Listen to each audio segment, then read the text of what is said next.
बिस्मिल्लाहिर्रहमानिर्रहीम। This is आमना और आज का टॉपिक बहुत इंटरेस्टिंग, बहुत इंपॉर्टेंट है। एग्जामिनर ऐसे क्वेश्चंस बहुत शौक से आपको दिया क्योंकि इसमें चीज़ें रिलेट हो रही हैं। क्वेश्चन स्टार्ट करने से पहले, टॉपिक स्टार्ट करने से पहले एक अच्छी बात में मैं आज आपको एक शेर सुनाती हूँ। शिकवा जुल्मते शब से तो कहीं बेहतर था, अपने हिस्से की कोई शम्मा जलाते जाते। सेकंड जो सेंटेंस है दैट्स रियली अमेजिंग। फिर से रिपीट करती हूँ, अपने हिस्से की कोई शम्मा जलाते जाते। इसको मैं कुछ इस तरह से एक्सप्लेन करूंगी आपको कि एक इंसान इस दुनिया में आया, उसने एजुकेशन हासिल की, शादी हो गई, बच्चे हुए, अपने टाइम पे वो फोत हो गया। उसके आने का ना किसी को पता चला, उसके जाने का ना दुनिया को पता चला। नॉर्मल लाइफ है जो कि सब स्पेंड कर रहे हैं। अब इसके कंपेयर में मैं एक इंसान को डिस्कस करती हूँ जो इस दुनिया में आया, उसने एजुकेशन हासिल की और उसने कुछ इस तरह का किया कि उसके जाने के बाद दुनिया को फील हुआ कि एक अजीम इंसान इस दुनिया में गया है, क्योंकि उसने अपने हिस्से की शम्मा जलाई इस दुनिया में, उसने अपने हिस्से का काम किया। अब हमें ये सोचना है, थिंक अबाउट योर सेल्फ कि हमने अपने हिस्से की क्या शम्मा जला ली है। तो अपने अगले मोमेंट का भी नहीं पता होता, तो अभी ही डिसाइड करें कि आपने अपने हिस्से का क्या काम करना है इस दुनिया में। ये दुनिया इनकम्प्लीट है आपके बगैर। अगर ये दुनिया कंप्लीट होती तो अल्लाह ताला आपको पैदा ही ना करते। So think about your self. और स्ट्रेट अवे अब अपने टॉपिक पे आते हैं। आज का टॉपिक है economic situation and suggestions. Pakistan की सबसे बड़ी प्रॉब्लम पाकिस्तान की इकोनॉमी। प्रेजेंट कंटेक्स्ट में अगर हम पाकिस्तान की प्रॉब्लम्स देखना शुरू हो तो सबसे बड़ी प्रॉब्लम हमें इकोनॉमी ही नजर आएगी, क्योंकि इकोनॉमी हमारी कोलैप्स है। तो उसके रिजल्ट में क्या होगा, मुल्क में इन्फ्लेशन ज्यादा होगी, मुल्क में क्राइम रेशियो ज्यादा होगी और इस तरह के बहुत से प्रॉब्लम्स हमारे मुल्क में होंगे just because of economic recession. So the very first one is introduction. मैं थोड़ा सा इंट्रो दूंगी कि प्रेजेंट कंटेक्स्ट में पाकिस्तान की इकोनॉमी कहां फॉल करती है। पॉइंट नंबर 1, पाकिस्तान की economy 24th largest in the world in term of PPP. Pakistan की इकोनॉमी जो सी है वो 24वें नंबर पे है अकॉर्डिंग टू पीपीपी। पीपीपी क्या होता है, परचेजिंग पावर पैरिटी। पूरी दुनिया में पाकिस्तान की इकोनॉमी कहां पे आ रही है, 24th लार्जेस्ट, 24वें नंबर पे। किस टर्म में, परचेजिंग पावर पैरिटी के टर्म में। और 42nd लार्जेस्ट पाकिस्तान की इकोनॉमी 42वें नंबर पे आ रही है जीडीपी के अकॉर्डिंग। अब परचेजिंग पावर पैरिटी क्या होता है, इस पे मैं आपको एक अलग से पूरा लेक्चर दूंगी। Second, economy slow down. Of course सबको पता है कि पाकिस्तान की इकोनॉमी क्या है, स्लो डाउन है। इकोनॉमी स्लो डाउन कब होती है, जब किसी भी मुल्क की फॉरेन पॉलिसी स्ट्रॉन्ग ना हो। जब किसी भी मुल्क की फॉरेन पॉलिसी स्ट्रॉन्ग नहीं होगी तो मींस आपकी इकोनॉमी क्या होगी, स्लो डाउन होगी। Number 3, national GDP plus district level GDP. अब कोई भी मुल्क हो, अगर मैं किसी कंट्री के अकॉर्डिंग बात करूं तो किसी भी मुल्क की दो तरह की जीडीपी होती है। एक होती है नेशनल जीडीपी, मींस के पूरे मुल्क की जीडीपी को काउंट करना। एक होती है district level GDP. District level क्या होता है कि जितने आपके मुल्क में डिस्ट्रिक्ट्स होते हैं, हर डिस्ट्रिक्ट की अपनी एक जीडीपी निकालना। अब डिस्ट्रिक्ट लेवल जीडीपी अगर आपकी अच्छी होगी तो ऑटोमेटिकली आपकी नेशनल जीडीपी अच्छी होगी। नेशनल जीडीपी इंपॉर्टेंट है, लेकिन डिस्ट्रिक्ट लेवल जीडीपी से आप डिटरमिन कर सकते हो कि आपकी इकोनॉमी स्लो डाउन चल रही है या फिर बहुत अच्छी चल रही है। World bank report 1967। अगर मैं 90s की बात करूं तो वर्ल्ड बैंक ने एक रिपोर्ट पब्लिश की और उस रिपोर्ट के मुताबिक उसने कहा कि 2 कंट्रीज ऐसे हैं, एक कंट्री है पाकिस्तान, एक कंट्री है पुर्तगाल।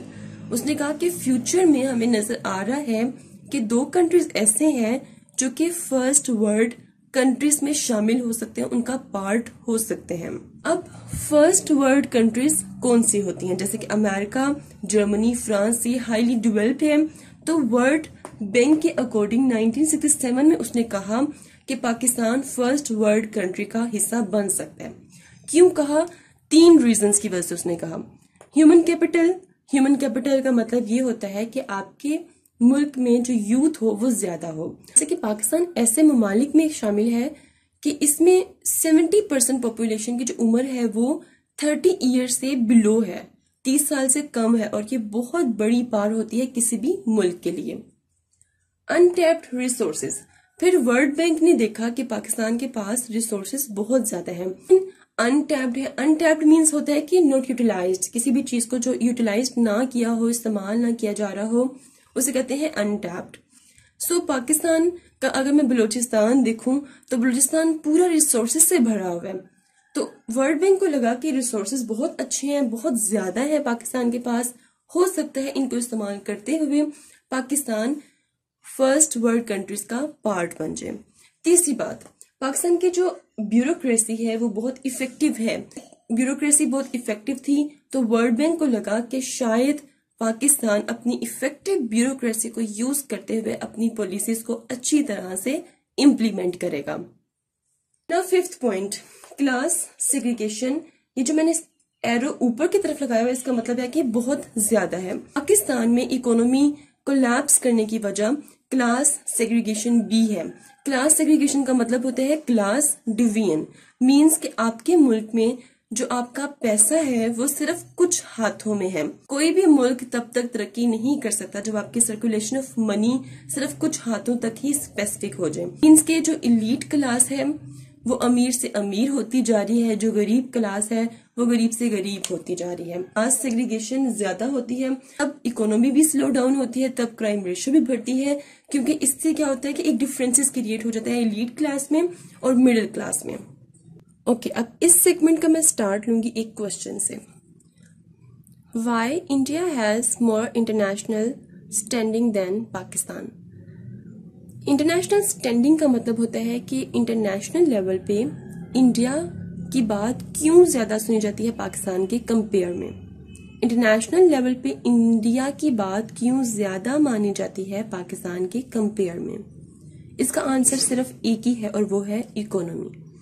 क्योंकि इंडिया इस टाइम बहुत बड़ी मार्केट बन चुका है। इंडिया ने बहुत काम किया है अपनी इकोनॉमी को इम्प्रूव करने के लिए। India always talks about business plus relationships, means India ने बहुत मेहनत की है दूसरे कंट्रीज के साथ अपने रिलेशनशिप्स को बेहतर बनाने की। इंडिया हमेशा बात करता है बिजनेस की। इंडिया दूसरी कंट्रीज से एड नहीं मांगता, लेकिन Pakistan always talks about aid. लेकिन पाकिस्तान ने हमेशा किसकी बात की है? एड की बात की है। चाहे इंडिया हमें जितना मर्जी बुरा लगे, लेकिन जहां पे बात आती है कुछ अच्छा करने की तो इंडिया ने खुद को इम्प्रूव किया है। हम आंखें बंद नहीं कर सकते हैं। हम आंखें बंद करके सिर्फ दूसरों पे ही इल्जाम नहीं लगा सकते कि इंडिया ऐसा है। हमें खुद पे पहले काम करना है, खुद को इतना स्ट्रॉन्ग करना है कि हम उसके मुकाबले पे आ सकें। इंडिया राइट नाउ इकोनॉमिकली बहुत स्ट्रॉन्ग है, बहुत बड़ी इसकी मार्केट है, लेकिन उसकी कंपेयर में पाकिस्तान की इकोनॉमी क्या है? स्लो डाउन है और कोलैप्स कर चुकी है। सो पाकिस्तान जब भी किसी कंट्री से बात करता है या कहीं जाता है अपने रिलेशन अच्छे करने के लिए, तो दूसरी कंट्री के जहन में बस यही सवाल आता है कि ये हमसे एड मांगने आया है, पैसा लेने आया है। तो Pakistan spoiled its image, Pakistan ने खुद अपने हाथों से अपना इमेज खराब किया है। अगर मैं प्रेजेंट कंटेक्स्ट की बात करूं तो इंडिया इस टाइम 40 से 45 बिलियन का कारोबार कर रहा है, बिजनेस कर रहा है। किसके साथ कर रहा है? यूएई के साथ, सऊदी अरेबिया के साथ और बहरीन के साथ। सारे मुस्लिम कंट्रीज हैं। बिजनेस करना चाहिए पाकिस्तान को इनके साथ, लेकिन बिजनेस कौन कर रहा है? इंडिया इनके साथ कर रहा है। क्यों? क्योंकि पाकिस्तान हमेशा एड की बात करता है, इंडिया हमेशा बिजनेस की बात करता है। कहते हैं ना कि beggars can never be a chooser. तो जब तक आप भिखारी बनकर रहेंगे, वेस्ट आपकी इकोनॉमी को रन करता रहेगा। Now the last but most important segment, suggestion. हमेशा की तरह मेरा मोस्ट फेवरेट, क्योंकि इससे आप अपने माइंड को यूज करते हैं, आप अपनी सोच लिखते हैं कि मेरी ये सोच है। सो पहला पॉइंट है foreign policy should be institutionalised. Pakistan की फॉरेन पॉलिसी क्या है? बहुत वीक है, स्ट्रॉन्ग नहीं है, जिसकी वजह से हमें क्या फेस करना पड़ा है? इकोनॉमिक रिसेशन फेस करना पड़ रहा है। हमें अपनी फॉरेन पॉलिसी को नॉलेज बेस्ड इंस्टीट्यूशनलाइज्ड करना होगा। मतलब हमें इस टाइम अपनी फॉरेन पॉलिसी पे फोकस करना पड़ेगा, इसको बेहतर बनाना पड़ेगा। जब पॉलिसीज बेहतर होती हैं तो ऑटोमेटिकली उन पे काम भी बेहतर होता है। जैसे कि इंडिया इस टाइम अपनी फॉरेन पॉलिसी को एक इंस्टीट्यूशन के तौर पर लेकर चल रहा है। सो फॉरेन पॉलिसी को सबसे पहले हमने क्या करना है? बेहतर करना है, ताकि हमारी इकोनॉमी बेहतर हो। Political consensus plus international politics has push and pull mechanism. पहले मैं इस पॉइंट को डिस्कस करती हूँ, पॉलिटिकल कंसेंसस को। पॉलिटिकल कंसेंसस क्या होता है कि आप पॉलिटिकली अपने मुल्क में कितने स्टेबल हैं। अगर आप एक नजर अपनी पॉलिटिक्स पे दोहराएं तो आपको क्या नजर आएगा? ऑपोजिशन और राइट नाउ जो गवर्नमेंट है वो आपस में ही झगड़ रहे हैं। पॉलिटिकल अनस्टेबिलिटी बहुत है हमारे पाकिस्तान में। जब पॉलिटिकल अनस्टेबिलिटी होती है तो आप इंटरनेशनल लेवल पे खुद को सही तरह से प्रेजेंट नहीं कर पाते, आप अपने प्रॉब्लम्स को सही तरह पूरी दुनिया के सामने प्रेजेंट नहीं कर पाते हैं।